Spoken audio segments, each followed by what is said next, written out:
Good evening. We are live on the Believe in Monsters podcast. Welcome in to talking just about some Chicago Bears. Joe Gaither and Chris Krogman here tonight. We're missing our friend Lucas Berry, who's a little bit under the weather because he picked the San Francisco 49ers last week to win and didn't want to show his face and receive the shame.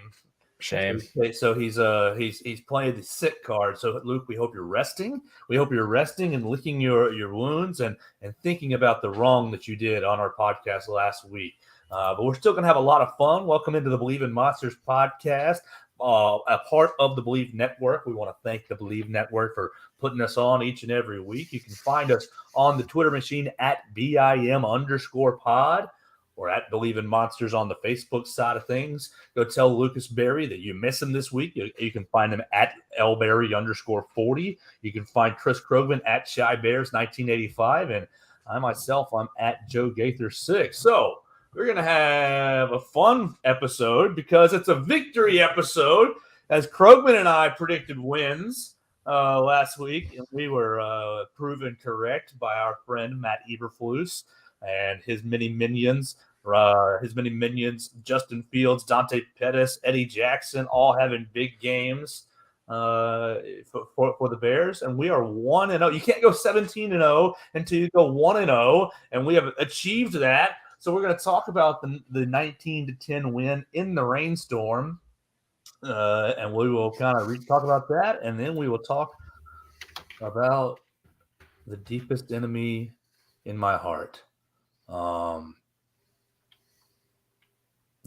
Sunday Night Football this week. The Green Bay mom and dad, turn this episode off. The Green Bay fuckfaces, turn this episode off right now. Everybody, mom and dad, sister. I might make it the first half fine, recapping the 49ers win, but the hatred is flowing deep in my heart for this weekend's game. So before we all get into it, and I make everybody turn it off for my nasty language, Chris Krogman, how are you tonight, sir? Ooh, Joe Gaither 6. I am fantastic. Sunday was phenomenal. First half was really not super fun. Bears got down 7-0 at the half. It was raining. It was wet. It was nasty. Offense could not get much going. The pressure from the Niners was tough. But the second half, we prevailed and looked much better. Had some crazy plays happen. Had some athletic plays from Justin Fields and Eddie Jackson. So I had an awesome Sunday until I was roughhousing with my 6-year-old. And he fell and broke his arm, so that was not fun. But how is little man? Not great. He's in quite a bit of pain, so that's unfortunate. But he's a tough kid. He honestly handled it at the time like just a superhero. I mean, he didn't really cry, wasn't all that scared. Was just very calm throughout most of the process. Shout out to the ED over at St. Anthony's North to get us in and out pretty quickly, honestly. Get him wrapped up with a cast and on our way. He is sleeping now, so hopefully that continues all night because it hasn't been the last few nights. It's been tough on the wife and I, but that's okay. We're not here to talk about that. We're here to talk some Bears football. My biggest takeaways from this game were, number one, the discipline on the Bears side, lack of penalties, and obviously we did not see that on the other side of the ball with the 49ers having something like 12 penalties for over 100 yards. A lot of late hits on field, some PIs, some just random other penalties. So yeah, great discipline. Good. I like to see that out of the coaching staff. That's something that we talked about in the preseason. Big takeaway number 2 was the halftime adjustments by the coaching staff to, stick with what was working, adjust to the things that weren't. Really, honestly, slowed the Niners defense or Niners offense down in the second half. It did start to dump a lot more rain, so it made it hard on everybody. But yeah, the defense looked, I wouldn't say phenomenal. There were definitely some downtime, some missed tackles and some missed coverages, but overall, I thought they did really well for game one. Offense is going to be a work in progress, but Fields finds Dante Pettis for a 51-yard wide open touchdown. Hit ESB in the back of the end zone for a touchdown, and then Khalil Herbert had his 9-yard touchdown run as well. So scoring. Outside of Cairo Santos, who forgot how to kick a football. She just fucking forgot. Like 2 missed extra points, mixed field goal. Like, dude, I don't know if it was the wet conditions or the grass or what. Also got a penalty for using the towel on the field, which I didn't know was illegal. He wasn't trying to soak up the water and make it not wet, because that's just stupid. That's like putting a Band-Aid on a bullet hole, right? It was that he was trying to flatten out the grass so that it was like a flat surface, and you can't do that. And then Trenton Gill threw it behind him, like he just left it on the field, which I just thought was hilarious. What'd you think, Joe? What were your big takeaways? I'll echo the discipline, and that was really, really excellent to see. You talked about the 12 penalties. The Bears only ended up with 3 penalties. 3 penalties for 24 yards. And really, golly, how many times have we watched during not only the Matt Nagy regime, but it feels like the last 3 regimes with Trestman and Fox and Nagy, the Bears having crippling penalties at crippling times. And to be able to stay mentally disciplined in that weather is very, in my opinion, very impressive. Now you got to do it week to week, but I'm in the camp where if you're going to do that when the weather is that nasty, then you've really got it ingrained into your team to be doing the right things. And I really am proud of that. I'm also proud, man. Jaquan Brisker played his tail off pretty much the whole game. Ended up with a fumble recovery, and really the defense played really, really quite well, in my opinion. They slowed down the 49ers running game. They kind of got into Trey Lance's head. It seemed like it was either the defense or the weather or both. But the defense stayed after it, holding them to only the 10 points.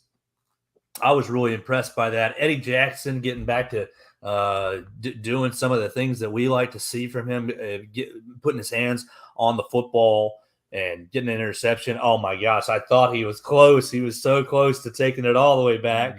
But just really exciting to me. And you look at the offensive side of the ball. Did Justin Fields play great? No, he didn't. But neither did Trey Lance. And when you could put them head to head, yeah, Justin Fields played better. Now, the interception for Fields was, in my opinion, a worse interception than Lance's interception. Well, Fields was right over the middle, staring the guys down, and he missed the I guess it was a backside safety, kind of creeped right over and just it looked like the pass was right to him. Right. Whereas Eddie Jackson made a pretty athletic play to steal that ball. But on the flip side, you look at the play to Dante Pettis that I've seen broken down on tape that where Fields might have bailed out of the pocket a little early. I honestly think that Fields is kind of scared is not the right word. That's not the right take. A little bit anxious, not quite happy. Anxious is a good word. It seems like last year's protections kind of have made him a little anxious to leave the pocket and rely on his legs just a little too quickly. It looked like if he had stayed in the pocket and stayed in the pocket, he might have been able to find Darnell Mooney on that same play. But hell, it all worked out. You're asking for perfection out of a guy who's in his second year. You're not going to get that. Well, at least for us right now, I'm accepting good enough. And that's exactly what he gave us, using his athleticism, keeping his eyes down the field. Dante Pettis, my man, getting wide open. I mean, lucky. But he was in the right place at the right time and was able to run it on in. You got a nice downfield block on that same play. So, receivers aren't giving up on the play, even when the ball's not coming to them. Allen Robinson. You had Equanimeous St. Brown with his touchdown reception. So, was the offense great? No, but if you have better conditions, probably was going to score more than 19 points. I would chalk up the extra points, the 2 extra points to the weather. I'll give Santos the benefit of the doubt there, and then you miss a field goal, and then you already hit on the personal foul that ended up forcing them to punt. For me, it was just a real back to Bears football kind of win. And the guys really seem to enjoy to play with one another.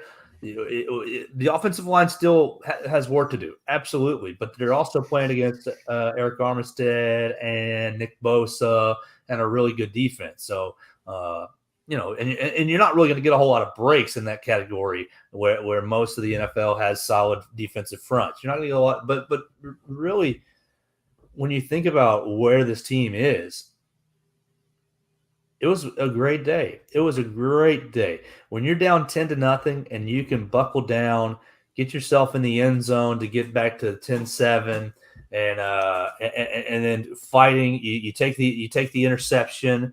You take the interception, then you go right down the field. You cash in the turnover for points to really take the momentum of the game. Just really a fun day of Bears football. Yeah, very much so. The offensive line you touched on, they only gave up 2 sacks to one of the best, fronts in football. And one of the adjustments that they made was they stopped sending Cole Kmet out on routes and kept him in to chip block and to help max protect for Fields. And to run block, which they did a ton of. They did a lot of running the football, 17 carries for Montgomery, 9 for Herbert. Herbert actually looked probably like the better running back. But Montgomery had a nice, shovel pass and run. He didn't pick up the first down, but it was still a pretty good play. Montgomery still, didn't have as much work in the preseason that Herbert did, so maybe that's a little bit of it. But what did you think, Joe, of the offensive line rotation of Lucas Patrick and Tevin Jenkins at right guard? Patrick getting 47% of the snaps, Jenkins getting 53% of the snaps. You see anything there? I mean, there's been some talk around the Twitterverse that it was breaking Patrick in, that it was, still allowing Jenkins to get used to the position. What did you think about that? Yeah, I would go more with the first option, ramping up Lucas Patrick. Hasn't he been inactive since he broke his hand? Like he didn't participate in any of the preseason, and really you get him going. You get him going. And then I'm sorry, Sam Mustipher, but you kick his butt to the bench. And Mustipher played fine, not amazing, but he played fine. But I think your best 5 is with both Patrick and Jenkins in the lineup. But I really would lean into the fact that it is just ramp up period. I want to touch on the Herbert versus Montgomery, because I had some buddies. Oh, I told you Herbert was a better running back, and I don't know about that. And I don't really know about that. I think the defensive schemes operate a little differently when, this is the RB1 in there. They're probably going to give him the ball. He's arguably the best player on the offense versus, hey, RB2's in there. Are they going to be passing? Are they going to be running? I think there's a little more room for not surprise, but a little more room for variability on the offensive side of the football. Now, granted, you got to give Khalil Herbert credit. He ran his butt off. He got in the end zone. He saw the holes a bit better than Montgomery. But I also got to give credit, I think, to the 49ers defense and bottling up David Montgomery, because if I were a defensive coordinator going against this Bears offense, he'd be the number one weapon that I would want to be keying in on and stopping. If they bring in Herbert, now you don't know how it's going to be down the rest of the season. If Herbert starts to overtake him for those primary snaps, then yeah. But for now, if I'm a defensive coordinator, I would key all in on 32. Yeah. Speaking of the 49ers defense, the Talanoa Hufanga, the strong safety for the Niners, was literally everywhere. 29, right? And 19, 29? 29, yeah, 29. He's second round pick from last year. He had a pick on Fields, made multiple tackles for loss, 9 tackles, 2 assists. Literally every play, this kid was in on the tackle or on the screen making some sort of noise. So that defense is the real deal.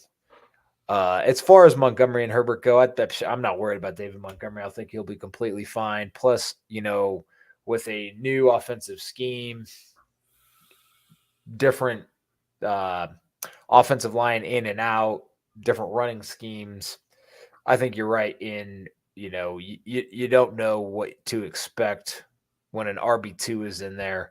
I mean, he had 9 carries, which is solid. I mean, it's half as many as Montgomery had, but that also speaks to the coach's, ability to stick with the running game, which in a shitty wet conditions was probably a good idea. But it makes me wonder how they're going to do moving forward. Will they be a very run heavy offense? And I think they will. And we saw more play action in the second half. It was very interesting in that, we talked about halftime adjustments, but what I was thinking about is like how much setup they basically did in the first half to be able to utilize those second half adjustments, be able to utilize the play action passes and Fields' abilities to take off and run when necessary. So there was a lot of positives on the offense for game one, especially against a really good defense.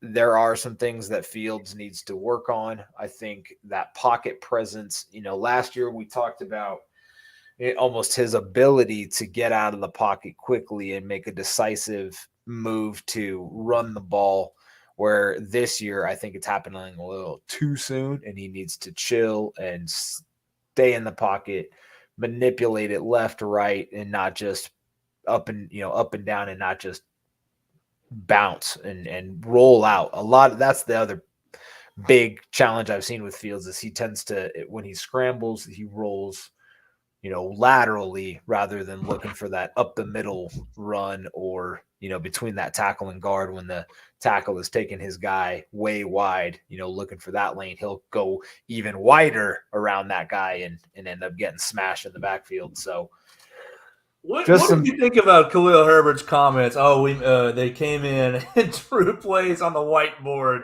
plays we hadn't done before, and we ran them in the second half and they worked. Chalk it up. Put that one in the playbook, coach.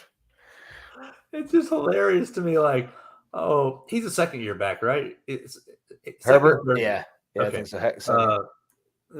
Oh crap, we played 16 games. We played 17 games, 16 last year. 16 games last year, and I didn't see the bald guy Matt Nagy do that at any point. That's what that says to me. Now maybe that's not the right message, but that's the way I received it from a fan perspective.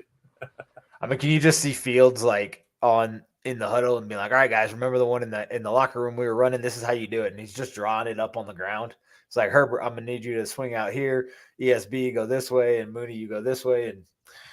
And Mooney was pretty much held in check pretty well. I think he only had like Non-factor. Did he have any one catches? catch. I think he had 1 for 7 or something like that. Yeah, 1 for 8. Yeah, on 3 targets. Yep. Yeah, so he had a little bit of a tough day, but I mean, I would expect that everybody knows that he's their number one and they're going to key on him. So it's going to take guys like Dante. The funny thing to me, like Dante Pettis had the big play, but he only had like 40% of the snaps, where ESB had like 76%. Mooney obviously up there at 90. I mean, ESB's secret weapon. Well, yeah. Byron Pringle only had 10 snaps, 17%. But I think, Pringle was hurt during the preseason as well. He could be, kind of getting ramped back up. Or do you think ESB is that number 2 receiver and they'll just kind of swap out as needed? I think ESB is the number 2 receiver until proven otherwise. I think that Pringle is going to probably be that third option, whatever it takes to keep the guys fresh. And Dante Pettis has been my guy on the podcast, just kind of as that wild card. But he only got the 1 target, and it's like they totally abandoned him in coverage. It's like, he ain't gonna throw to this guy.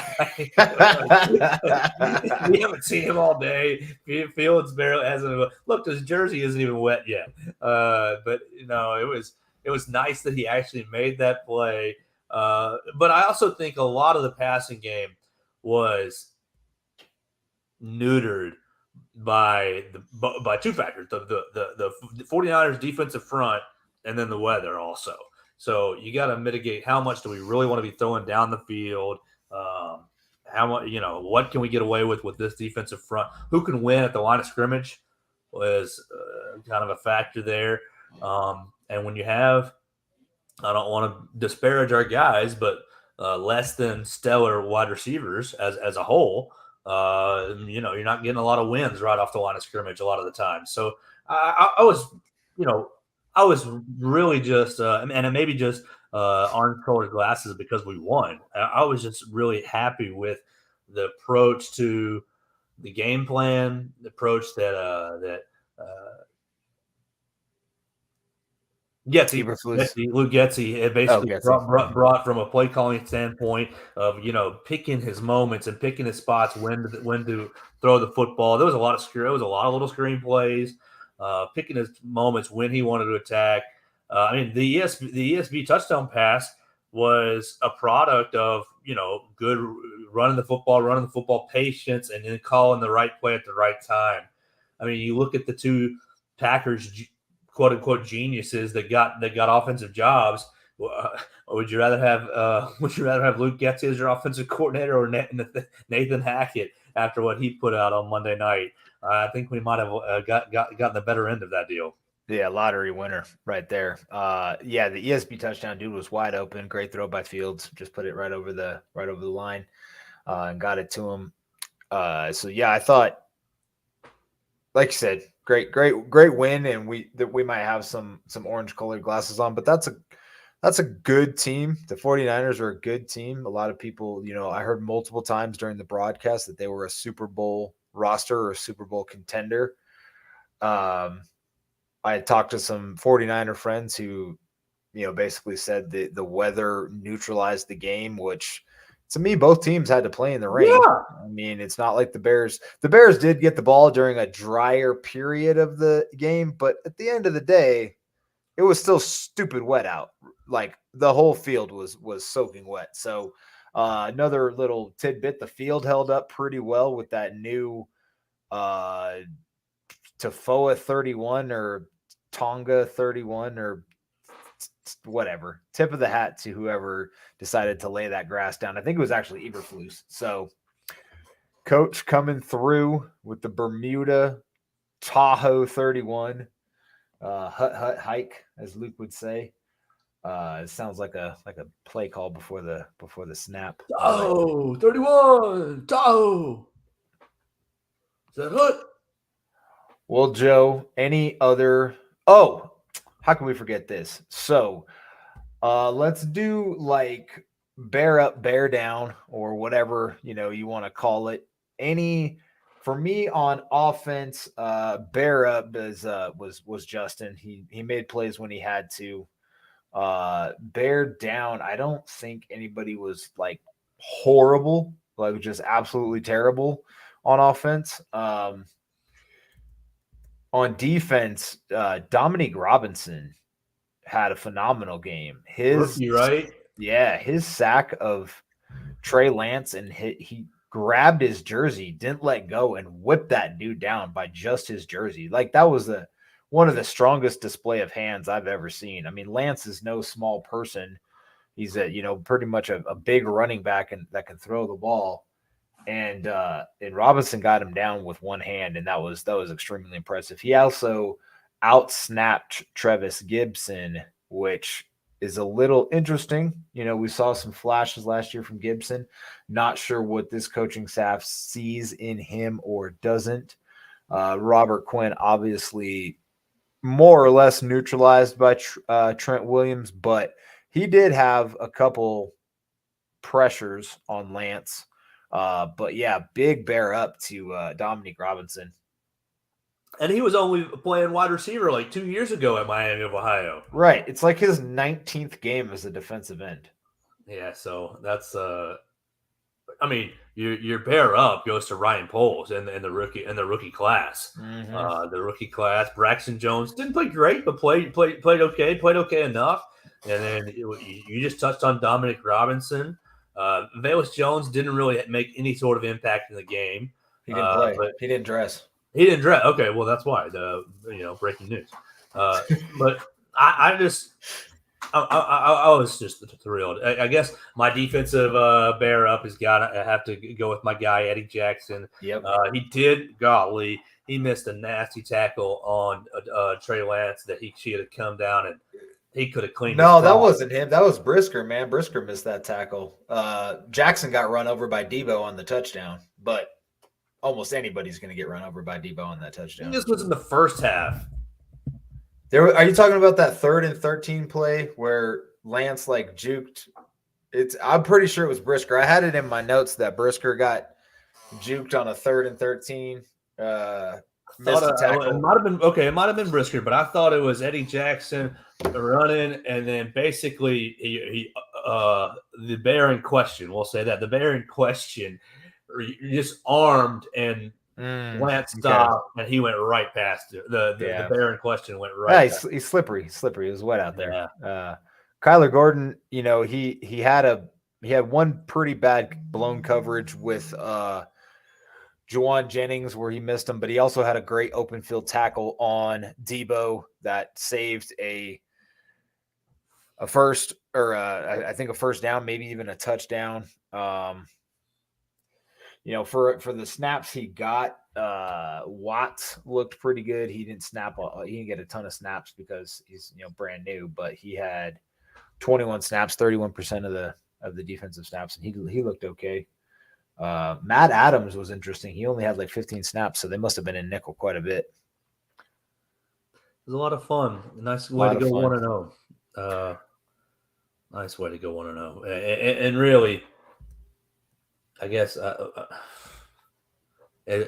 I'll let it out for a minute. But like the worst roster in football. You're gonna win 4 games. You're gonna win. You're gonna be lucky to win 3 games. You think you're gonna beat Trey Lance in the 49ers the first week? Like the worst roster in football. ESPN and anybody who's been saying that to me, which have been a lot of my colleagues around the radio station, because all I do is wear my Bears stuff.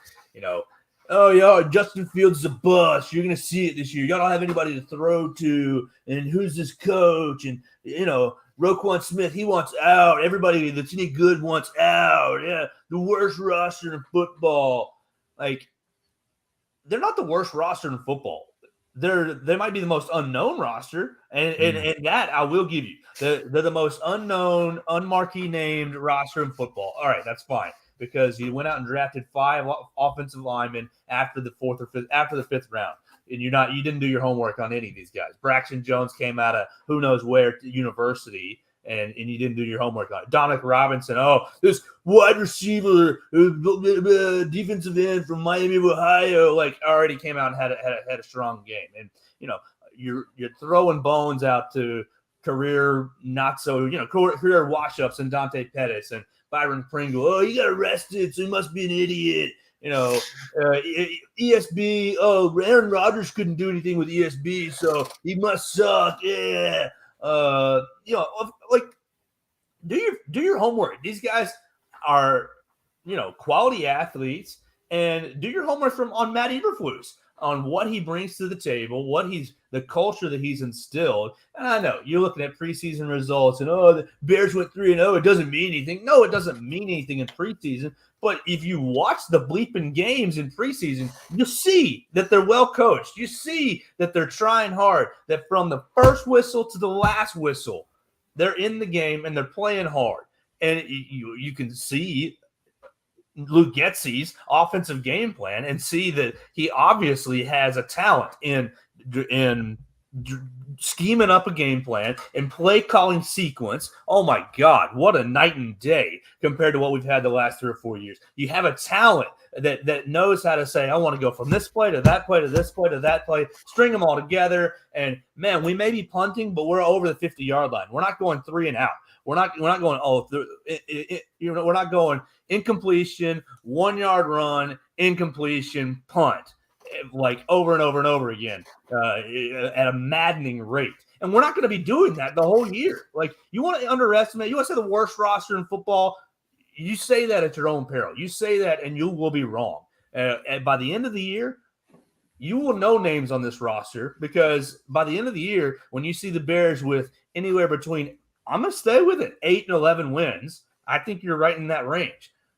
Look at the schedule. The schedule is baby butt soft, and the circumstances are starting to fall your way already with what we're about to get into, talking about the Green Bay Packers, with Dak Prescott's injury. I mean, honestly, those were 2 games where I chalked up in my head L before the season, and I even came up with 10-7. So we're going to be right there in every single one of these games. You want to say worst roster in football, you will be wrong. You want to listen to ESPN and say, y'all be in contention for number 1 pick, top 3 pick. No, we're not. At worst, we're going to be in that purgatory range, in the 10 to 13 range. And you know what? So what? But we're going to be in every single game. And if you want to beat these Bears, you're going to have to come all 4 quarters and stick your knife in our throat.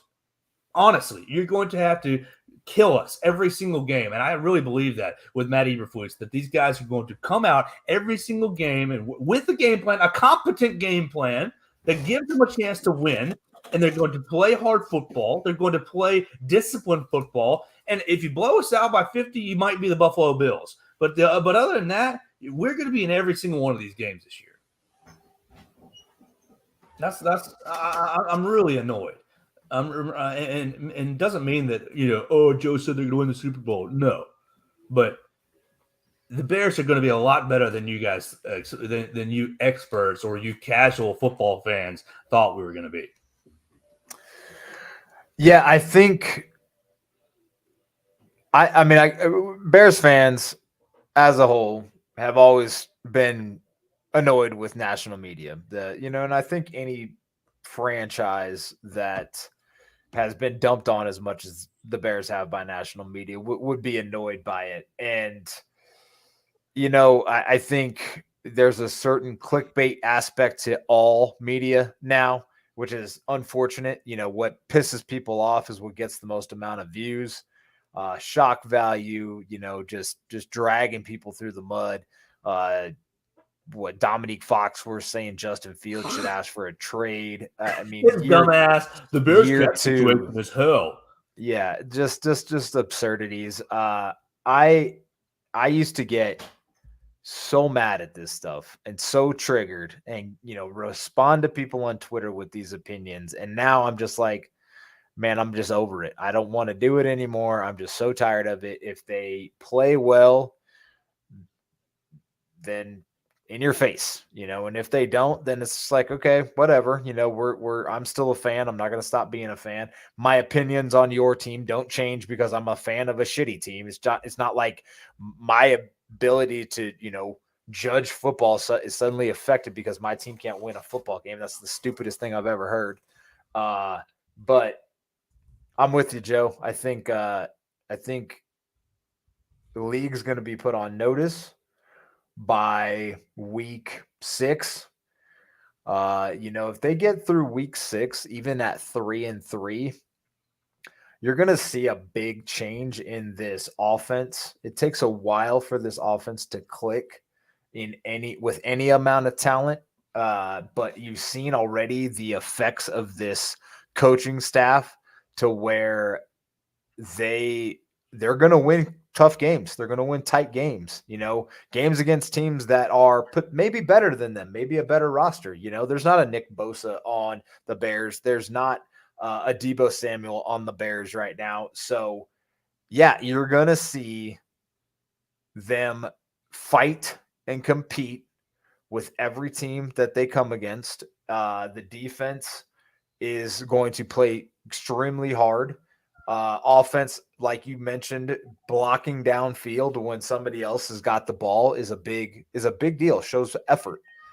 Shows that you give a shit. So we're gonna see. But should we say fuck that and get into this Packers game? Yeah, I mean, honestly, I don't get into it on Twitter anymore. And for the last 6 months, most of my responses has been, okay, all right, okay. And then I trigger people when I say, you sound uninformed. No, I'm not. No, I'm not. But still, another 6 weeks of this. Okay, all right. And yeah, we might lose on Sunday. You're a 10-point underdog on the road at Sunday Night Football. When's the last time you won a night game in Lambeau Field? Was it Brett Favre night? So it should have been that 2018 opener. That was the that 2018 opener ended my marriage. I mean, my marriage ended many years later, but that was the night. That was the evening. Was she a Packer fan, Joe? No, because that changes a lot of things. No. Being a Packers fan eliminates you from the dating pool, no matter how good looking you are. But I think that you can't date your cousin, Joe. Yeah, even in Alabama, I think it's it doesn't fly. People like to say that, but that's Mississippi, Mississippi and Wisconsin. So just not really thrilled with that. That evening. When I was in a depressive state for 7 to 8 days after, and I think it clicked with her. Oh, that really hurt his heart, and we were never the same. It's just nothing I've done has ever affected you like that, good or bad. Right. It's just a game. Yeah. No, it's not. No. Not with them. It's not. With the other 31 teams, it is. And okay, I can take a loss to the Vikings or the Lions or really anyone, the Patriots, but not with them.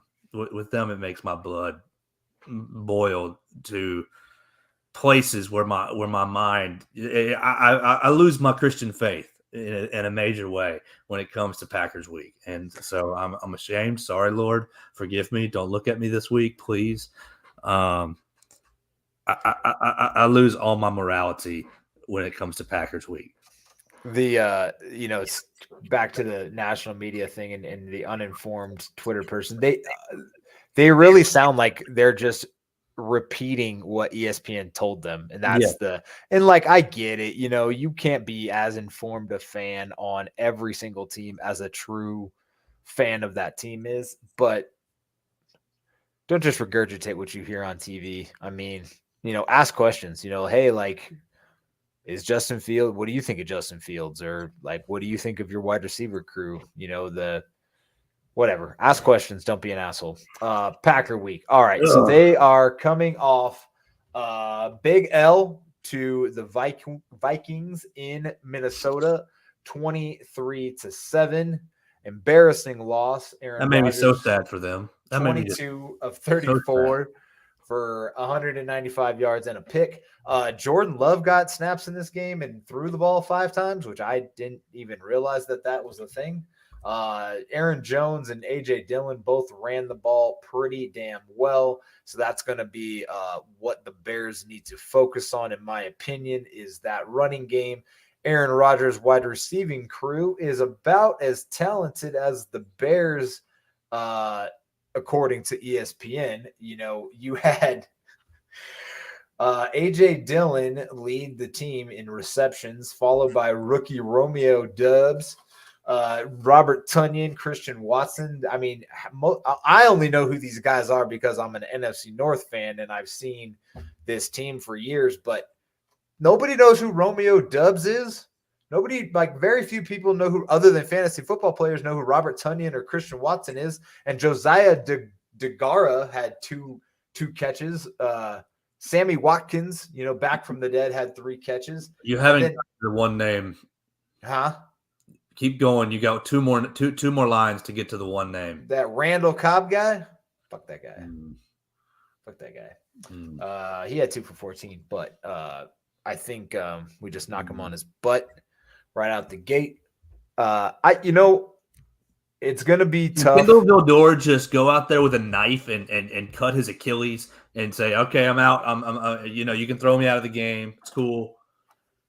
But out of the game, man, probably out of the league, out of freedom. I mean, that's illegal, but I think, coming off of a big loss against a division opponent and being at home on Sunday Night Football is going to fuel Aaron Rodgers and the Packers.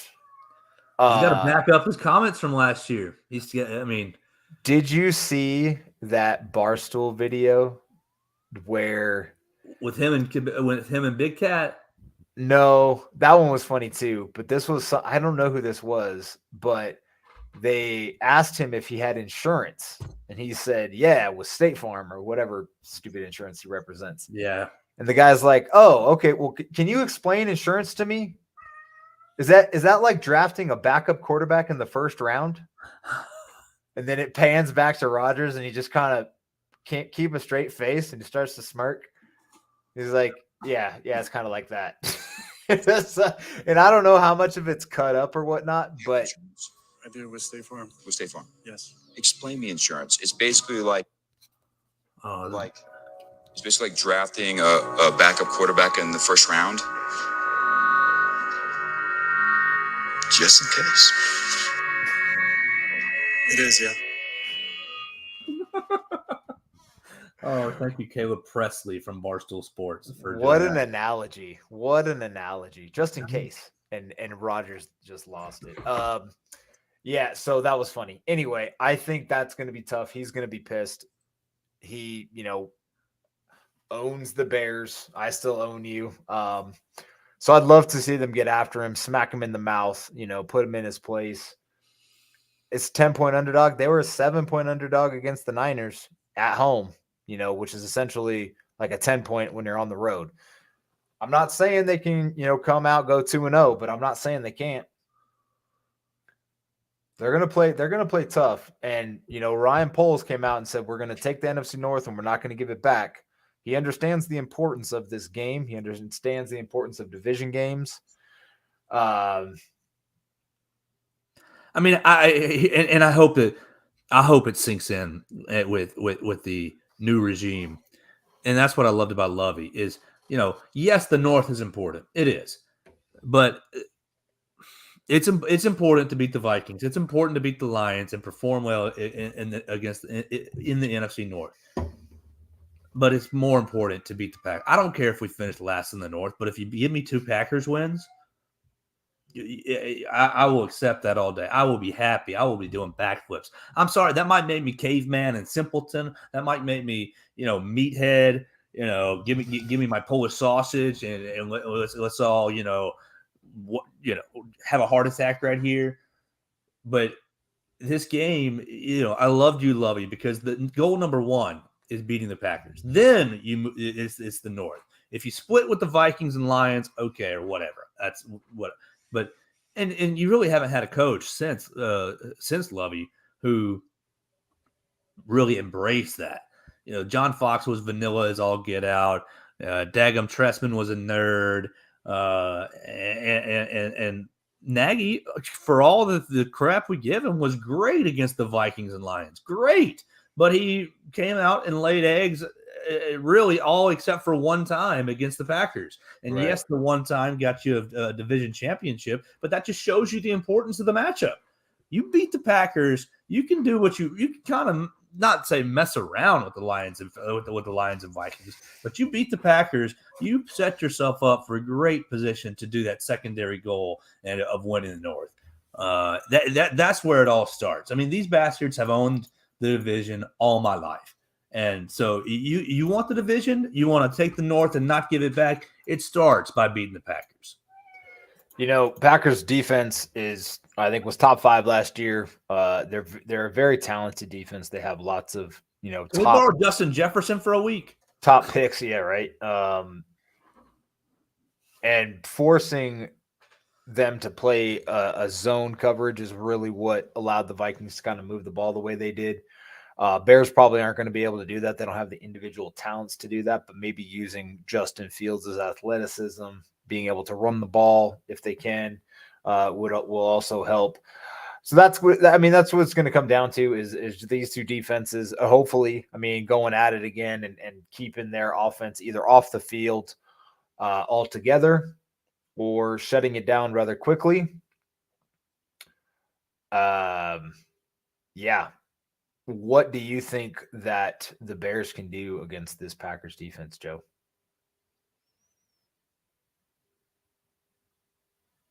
You're muted, buddy. Or your mic's out. Yeah, no, the cat's being loud, so I was trying to go on and off. What I think the Bears can do with this Packers defense is kind of what we haven't seen Nagy done in any of his matchups with the Packers. You make it nasty. You take out. You try to eliminate your Jair Alexander and your Darnell Savage, and your Adrian Amos, not by challenging them over the top or in the passing game. But I think you really re-emphasize the running game and you try to get them off guard. I mean, the last couple of years, we've been just so predictable on offense, and we weren't necessarily unpredictable last week. But if you're going to be unpredictable, you be tough. Be mean, be tough, be nasty, and you get a second week of Lucas Patrick being back in the lineup. Hopefully that helps that. I'm looking at the injury report for the Packers, and you're looking at Quay Walker is kind of questionable right now. They just put a linebacker on injured reserve. I don't know how important this Karis Burns was, but you got Keeson Nelson is questionable. So you've got not a great opportunity here against their defense, but they lost Zadarius Smith. I mean, you saw what he did last week with the Vikings. Mm-hmm. So who's the other Smith that's going to probably be the other pass rusher? And you're dealing with Preston. Preston Smith, and you're dealing with Rashawn Gary, the Michigan guy, off the other side. So they're not Nick Bosa. And Armstead. Do they still have Frank Clark up in the middle, right? Not Frank Clark. Nasty defensive lineman who's beat us up here. I should pull up our lads and then I'll be informed. I think you're right. It is Frank. Isn't our lads Packers? Let's see, because that'll tell us exactly what's going on. Ourlads.com. Boom, boom, boom, boom, boom. Our internet says they got Kenny Clark. Kenny Clark. That's the guy. Not Frank Clark from the Chiefs. Kenny Clark, Jaron Reed, Bama boy right up front. So like you neutralize Kenny Clark up in the middle, and then really you keep Preston Smith and Rashawn Gary away from Justin Fields. And you can start to implement. You can start to dictate to the Packers. I feel like the Packers defense the last handful of years has dictated to us, hey, we're going to prevent you from doing X and Y and Z. And so that way you're just throwing it at Adrian Amos and at Jair Alexander and Darnell Savage. Darnell Savage is staring your Mitchell Trubisky right in the face, trying to get interceptions off those little slant routes. My biggest confidence this season, Chris, is the difference in offensive game planning. Is the difference in, hey, we're going to come with an actual plan, not inside zone and a bunch of hitches, inside zone and Seattle where we're running all four verts down the field. So I think that they're going to challenge.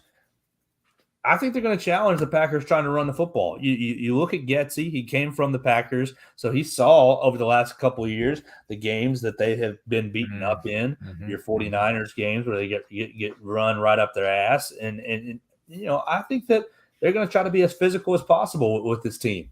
And you do that for two reasons. One, because I think it's going to be the most effective on the offensive end. But secondly, to protect the defense. You protect the defense by limiting possessions, Rodgers looked bad last week, but he's going to go out there and try to back up his "I own the Bears" kind of comments. How many times is that going to get played ahead of the broadcast on Sunday and during the broadcast on Sunday?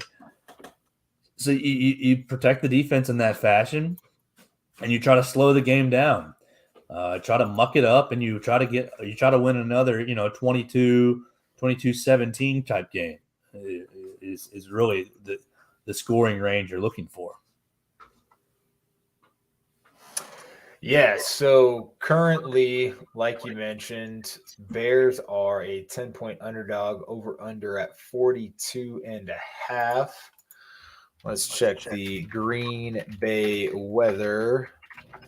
Supposed to be similar. Supposed to be kind of nasty.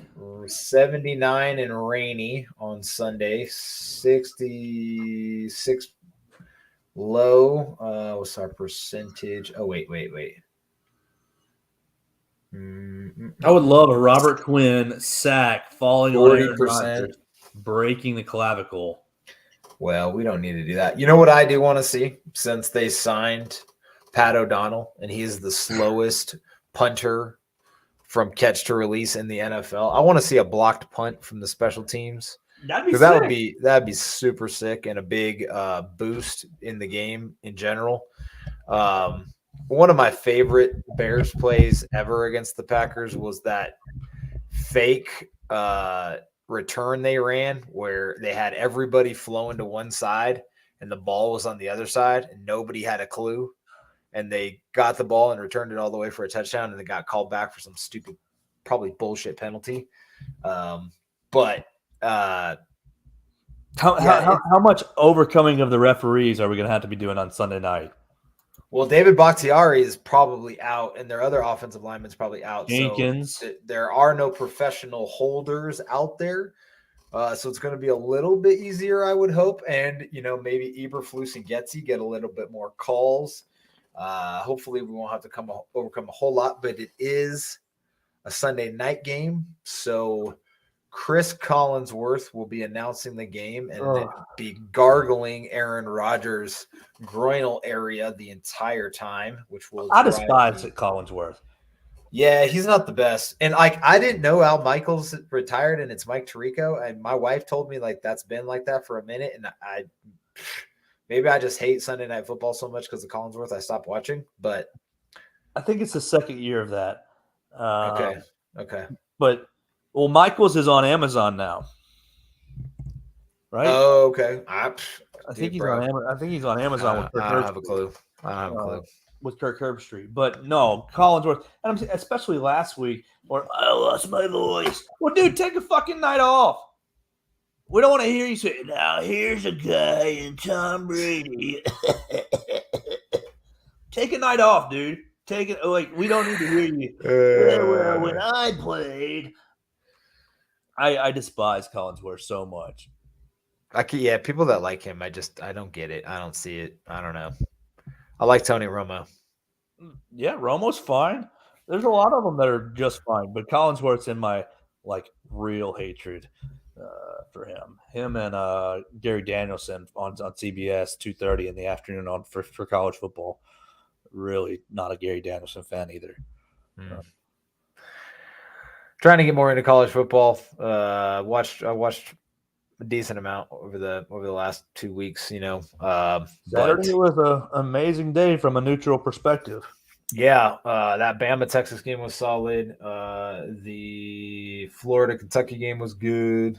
Can't remember what else I watched. I watched Notre Dame Marshall, but I wanted to jump off a building, so we're not going to talk about that. Let's do a little score prediction here, Joe, as it is a 700-0. 700. Okay, all right. No, that's just what happens in my dreams in the Packers week. Man, even in my best Madden game ever, I could break. I think I might have scored like 150 once, like just totally effing around and dominating, but 700, bro. How many minutes are in a football? There's 60 minutes in a football game, dude. That's 10 points a minute. That's a lot. 11, 12. That's a lot of points. That's hard to do with math. I think a more realistic score. I mean, golly, if I take my orange glasses off, yeah, the Packers are probably going to win. And when we did our season predictions, I know that I had us losing this game. Mm-hmm. Now, that's probably going to be the outcome, but I'm not going to be on a Bears podcast talking about my Bears predicting a Bears loss to the Packers on Packers week. I am very willing to look dumb next week saying, "Oh, they lost, and you said they were going to win." We are going to win. Like right now, you ask me right now, gun to my head, we're winning this game, and I'll take the bullet if I'm wrong, and that's fine. That's a bullet I'm happy to receive. Bears are going to win 23-21. I like that. I like 23-21. Barely over of 42.5. So if you're a betting folk, Joe has at least the plus 10 and the under or the over. Good about plus 10, even in an objective world. For real, that seems absurd. Like I just don't know where this offense is going to come from for the Packers. I mean, unless you think they're going to run the ball that well, and I'm concerned about that. I am. So I was thinking about this earlier when you were talking about the front of the Niners, and we've seen this with the Bears over the last few years. Is investment in assets when it comes to the defense, whether you put that on the defensive line or the cornerbacks. It's interesting. Like with the Bears, you saw Robert Quinn, you saw Khalil Mack. You didn't see a lot of cornerbacks and cornerback investment, safety investment. Always a rotating strong safety. You got Eddie in there. He was good and then bad and then whatever. But there wasn't a lot of defensive backfield investment. And with the Niners, I mean, I don't really know their secondary very well, but I don't feel like there's a super big stud on there. They kept talking about this kid that they picked up, Mooney Ward, in free agency. That was their big free agency pickup to bolster that pass defense, which they said was the letdown. So like the front seven wasn't that great. So it's interesting to see what the Bears have done and kind of switching that up. You had Jalen Johnson already. You had Eddie Jackson. You go out and add Brisker and Gordon to the mix. Kendall Vildor, while Lucas isn't here to have a, celebration of hating on Kendall Vildor, actually played pretty well, minus a couple of passes to Brandon Ayuk. So what I'm curious about is if they can, against the Packers, sell out enough to stop the running game and also use the talent on the back end to stop a mediocre wide receiver group. So I think the Bears can win a tight one, 21-20. And that's just under the under. So I got Bears win 21-20 in Green Bay. Last second touchdown, maybe it's 2014, and they get a last second touchdown, and Cairo figures out how to kick the ball and win the game. I would lose my mind if we had a last second touchdown to win the game, a kick. Like finally take it their heart right out. Like so many times Like I know a joke about Randall Cobb, but I'm not joking. So many times. 12.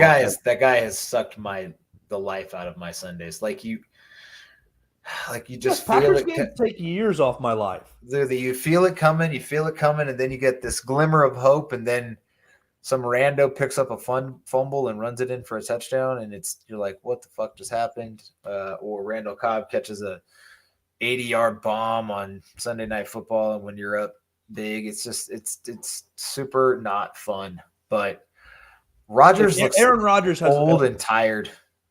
He is. I will objectively say it. He has ruined my life. He you know, I don't condone murder, but if I ever saw him, whoa, I would get myself beaten up for trying to beat him up. I'm sure his bodyguards would step in, and I wouldn't do anything. But Aaron Rodgers has single-handedly put me into spirals of depression multiple times. Yeah, and he's an asshole about it too. It's not like he's just good. He rubs it in our face, you know. I kind of like where he put the Packers at in terms of contract, just annihilation. Like, they can't get rid of him, which makes Jordan Love completely useless. Like, Jordan Love is 1 year away from them having to decide on an option for him, and you cannot get rid of Rodgers, or the dead cap is astronomical. We're talking like $70 million or something, just stupid. If you cut Rodgers or trade Rodgers. So I love what Aaron Rodgers has done to the Packers. They get what they deserve in that front. Yeah. You keep the devil around, and then finally, if you want to get rid of him, no, you can't. You can't get rid of me, or it'll cost you too much. Yeah, you got what you deserve. The other interesting takeaway from the Packers, and while Lucas isn't here, draft darling Christian Watson that ended up going to the Packers dropped a wide open deep pass on Sunday, which earned him no targets again until the fourth quarter. So Rodgers and his bitter butt-faced sourpuss, nobody can drop any passes or do anything wrong, will hopefully bite him in the ass. Maybe he'll have like the worst game of his career and throw like 4 picks. Eddie Jackson, Jaquan Brisker, get your hands ready. You'll get one for all of them, Kyler Gordon and Jalen Johnson. One for each of you, buddies. Oh, Kendall Vildor can get no love at all. Why does he deserve any love? I don't know. He one decent game in the rain against the 49ers against second-year quarterback Trey Lance doesn't earn any love. Nah, it wasn't even a good game. It was a fine game. Cornerback news from Bears roster. Thomas Graham signed off of the practice squad by the Cleveland Browns. Unfortunate for the Bears. Unfortunate, we thought he would be somebody that would. I mean, he wasn't healthy all camp, so hard to make the roster when you're, can't make the club in the tub, as they say. So was hoping he would get healthy on the practice squad and end up, contributing later down the road, but it doesn't look like that's going to happen. Other guys were signed off of other teams, cuts and made the 53 over him. So they clearly don't think that much of him, of Thomas Graham. The Bears don't. So it is what it is. Joseph, anything else for the folks? FTP. Look, we'll just go ahead and make Lucas's pick. He probably is going to go like 26 Packers, 26 Bears, 17. Aaron Rodgers, this man, and the Bears suck, and last week we got lucky. The rain, if the 49ers hadn't been playing in the rain, they would have ran for 400 yards. Lucas didn't even watch the game. The guy was in the car. I mean, he's driving around, just fucking around, dude. I mean, what kind of fan? He probably watched the quarterback tape after Justin Fields played so bad. He and Bukowski watched the quarterback tape together. Justin Fields, he's the worst quarterback ever. Jordan Love was 4 or 5 in the Packers game. He's better than Fields. I mean, this is what Luke does, in our private chats. We love you, Luke. We miss you. I hope you get to feeling better. Feel better, little man. Anything else for us, Krogman? Nah, bro, sing the song. Bear down, Chicago Bears. Make every play clear the way to victory. Bear down, Chicago Bears. Put up a fight with the might so fearlessly. We'll never forget the way you thrilled the nation.